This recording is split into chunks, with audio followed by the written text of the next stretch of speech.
We were a typical Midwest family.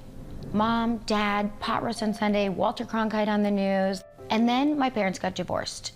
And everything that I knew about safety was gone.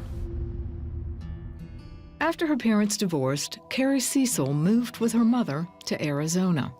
My childhood was filled with a lot of love, but it was filled with a lot of wanting, poverty, of struggling. My mom was trying to be both mom and dad. She worked 3 jobs.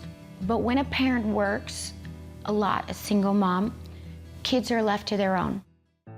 I would say about 6th grade was the first time that I was touched inappropriately by a grown-up. Through her adolescence, Carrie hid the deep pain of abuse.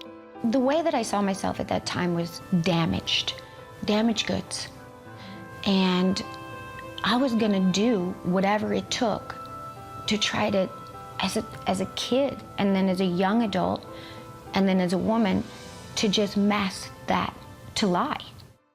As a young adult, Carrie initially embraced a party lifestyle, filled with drugs and alcohol.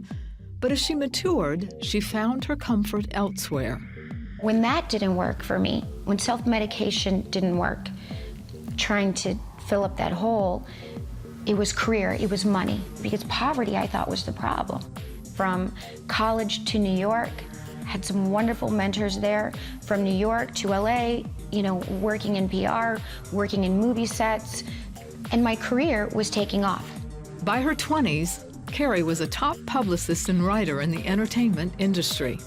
Here I was on the set with Arnold Schwarzenegger on End of Days. I was in Return to Paradise with Vince Vaughn and Joaquin Phoenix, and I'm working on TV shows with Will Smith on Fresh Prince of Bel-Air, and I'm climbing the ranks. And then I go out and I open my own company. And at night, I'm still going home. And I'm drinking, now I'm not drinking Boone's Farm. I'm drinking a really great bottle of Chardonnay. I'm taking 2 Xanax because I can't quiet that voice in my head. When career wasn't enough, Carrie tried to recreate the family she desperately wanted. She married her college sweetheart, NFL star Chuck Cecil. The cover of Sports Illustrated, the football star.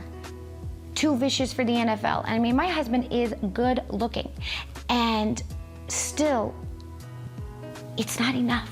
There's no peace. I can't go to sleep at night. I'm still afraid inside. Even though no one knows it, I'm driving around in a Mercedes-Benz, everything looks great, oh, we're the perfect NFL family.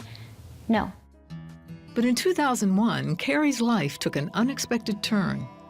First, she became pregnant. And then her husband began coaching for the Tennessee Titans. Carrie was stuck in the South. And I'm from LA, and there is nothing crazier to me than Christians, than Southerners. In LA, everyone says, what do you do for a living?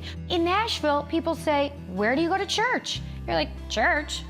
I go to church in Neiman Marcus. That's where I go to church. I don't know where you go to church. Go sell your Jesus somewhere else. Y'all are crazy. Carrie soon discovered that she had some influential neighbors. There is Stormy O'Mardian, Power of Praying Everything, Dr. Rice Brooks, who wrote God's Not Dead, and a African-American family, the Johnsons, Tim and Lachelle Johnson. Tim Johnson was a big NFL star. He's a pastor. And they all go to this one church in Nashville, Bethel. She formed her closest bond with the Johnson family. And honestly, at this point, I'm pregnant with my daughter, and I've been in LA and I'm starving. I haven't eaten. I've been trying to be skinny my whole life, and they're feeding me. Lachelle can cook anything, so she would feed me, and I would see this love in their house. And honestly, at this point, I think I was sober for the first time because I was having my daughter. I had not had her yet. And I looked in the mirror, and I just wasn't very likable. Several months later, Carrie reluctantly agreed to visit their church. I agreed to go to church with them only one time, to their church, one Sunday, because I wanted to solidify my Sunday meal. I'd never seen anything like it in my life. It was black, brown, yellow, people of every color. I mean, it was like a United Nations episode of Glee. I felt God only loved people that were good. So I sit in the very back row because I'm like, lightning is gonna hit this church for sure if I'm here. Pastor Tim Johnson comes up and he preaches, and something speaks to me. And it touched me, and I didn't know what it was. I was like, wow, He's talking to me.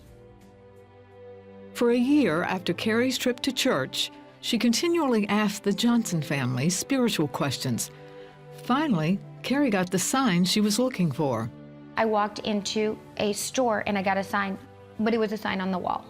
And it said, it was just a saying, I didn't know where it was from. It said, "Come to me, all of you who are weary and burdened, and I will give you rest." And isn't that what we want? Just peace. I just wanted to go to sleep. And I wanted my daughter to have a hope and a future. And I wanted her to be the woman that I wanted to be, but wasn't.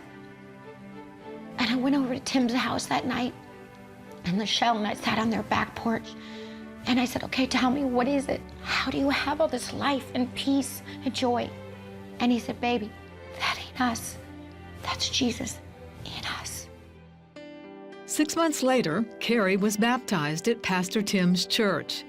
Today, she is a full-time speaker and author and has written a fiction work about her spiritual journey called One Sunday.